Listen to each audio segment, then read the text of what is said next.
शिस्तभंगविषयक प्राधिकारी यांचेकडे तक्रार प्राप्त झाल्यानंतर त्या तक्रारीचे गांभीर्य, तक्रारीतील मुद्दे यांची वर्गवारी करून तक्रारीवर कोणी प्राथमिक चौकशी करणे इष्ट ठरेल ते विचारात घ्यावे. उदा.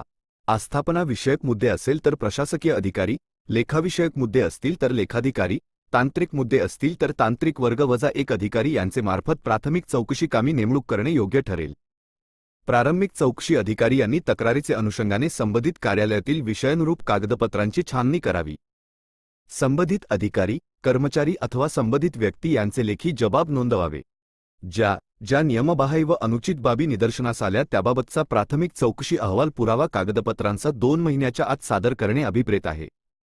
प्राथमिक चौकशीचा उद्देश तक्रारीचे अनुषंगाने ठोस पुरावे व तथ्ये गोळा करण्याची प्रक्रिया आहे, ज्या आधारे विभागीय चौकशी अनुशासनात्मक कार्यवाही करणे सोपे होईल. प्राथमिक चौकशी अहवाल परिपूर्ण व पुरावा कागदपत्रसा असावा.